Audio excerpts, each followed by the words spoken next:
on a volunteer project that is near and dear to the hearts of all of us, the Stow Ferry, Bemus Point Stow Ferry here. I'd also like to thank 3 other individuals that have made the ferry possible in its current operating condition. The first one is Assemblyman Goodell. I'll tip my hat. I wasn't sure if I should wear my hat when I come up here today or not, but then when I saw Andy with his on, I said, well, that shouldn't be a problem. I asked him, I said, Andy, why are you wearing your hat today? And he says, well, it's to protect my hair from the wind. And I said, well, that's my reason too. So Andy did say that he was the acting attorney that signed off or put together the original lease for the ferry, and he was.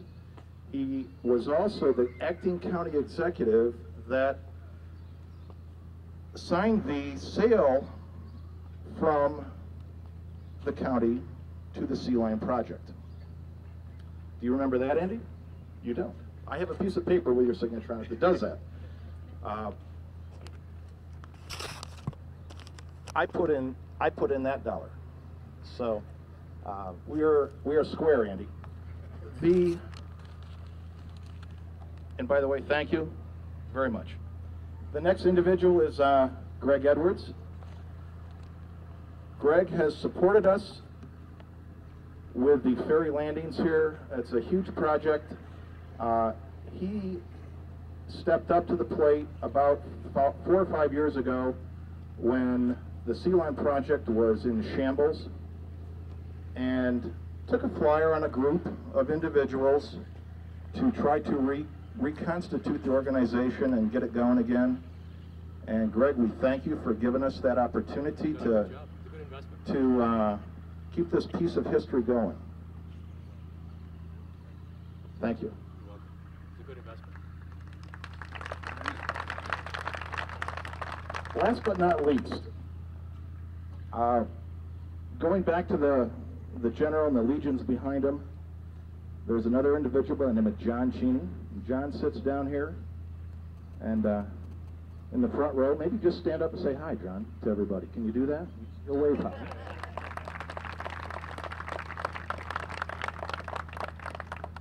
Anybody that has been involved with the operation of the ferry or the makeup of the organization or putting together the new landings or the cables or whatever, someplace along the way has dealt with John.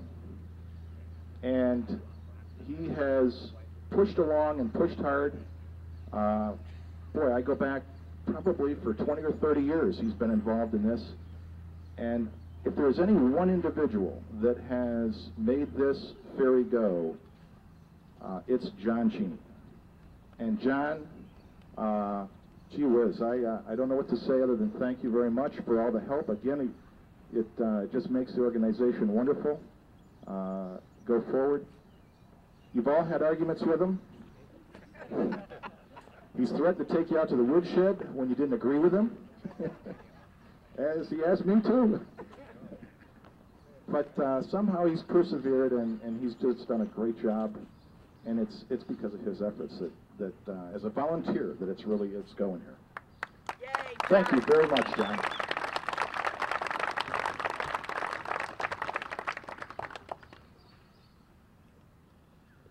Everybody wants to get some sense of the financial condition of the organization. The Sea Lion project was started about 30 years ago, as you all know, to build a ship. It was broadened to pick up a steamboat and a ferry, and along the way the organization fell apart and was reconstituted, fell apart and reconstituted, and it's struggled mightily over those 30 years for various reasons. Today, I'm happy to tell you that we are financially stable and well organized, and we run a fairly good schedule through the summer so that everybody can come and enjoy what was a piece of history, or is a piece of history. We have an amount, and I hate to say this because I don't want you all to stop giving us money, but we have an amount of money that's approaching probably $80,000 or $100,000 at this point in time. And that's been done in 5 or 6 years. And I think it's a testimony to the commitment and dedication of the volunteers. Every person that runs this thing and asks you for a $5 bill or a $10 bill is out there on their own time. They're out there working 6, 8, 10-hour days on their own. They're putting lights on the ferry. They're maintaining the ferry. The state inspectors come down, and then we got to call Andy and say, Andy, we need some help here. Because that ferry's old. And it doesn't have radar. I don't know why it would need it, but the state thought it did. So then we had to have a special dispensation written, and I think that Kathy was part of that whole thing.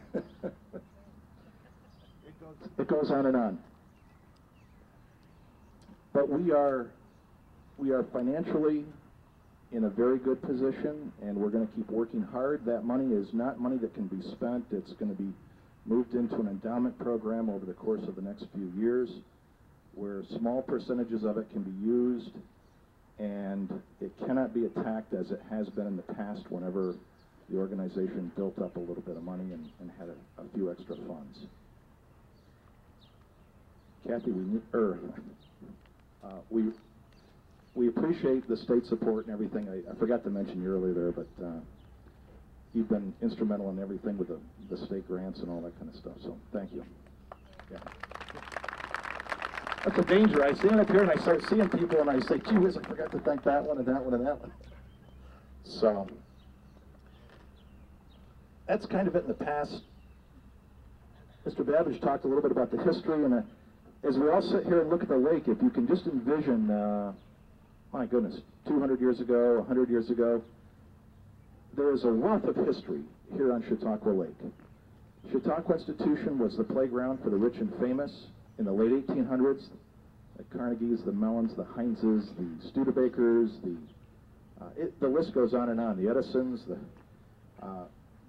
the people could get here primarily because of the rail transportation system that came into Westfield and up over the hill and threw people off at the train depot there in Mayville, wherein they would reach all points in the lake via steamboat. They could then cross the lake on this ferry back and forth, and the commerce that was here was, even to this day, is hard for me to believe. I tell folks that, gee whiz, if you can just imagine a steamboat going up and down this lake that could carry 3,000 passengers, that boggles my mind to this day. But in the late 1800s, that was the case. The ferry played a big part of that transportation history because it took people back and forth. It gave them avenues from one side to the other when the only other way you could get there was just to swim. So, with that, I'm going to move into the future, and I can't predict that. I hate to even talk about it because when I do, I end up being wrong.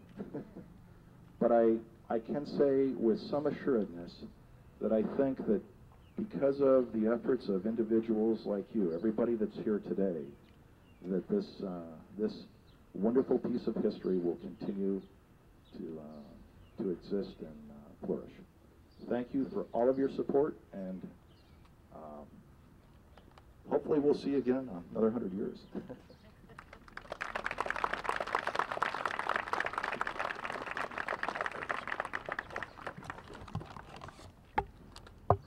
Thank you, Paul. Thank you very much.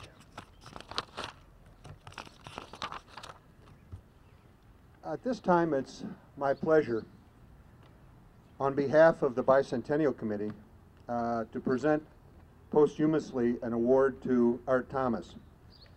Art was one of the great men of Chautauqua County.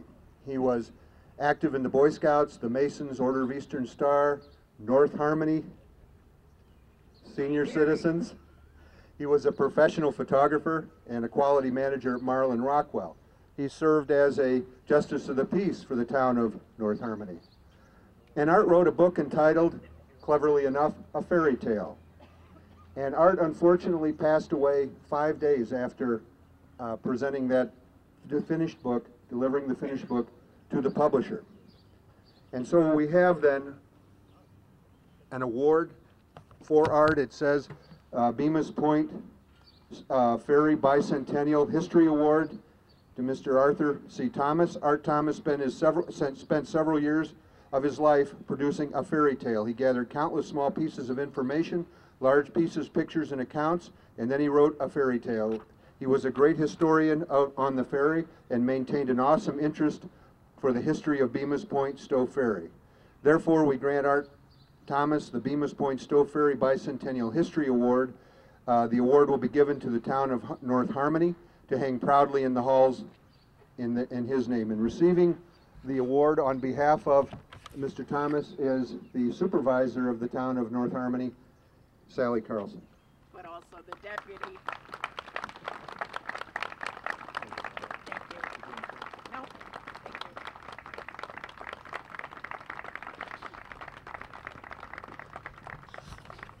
Art was a fine gentleman, and copies of his book are available today.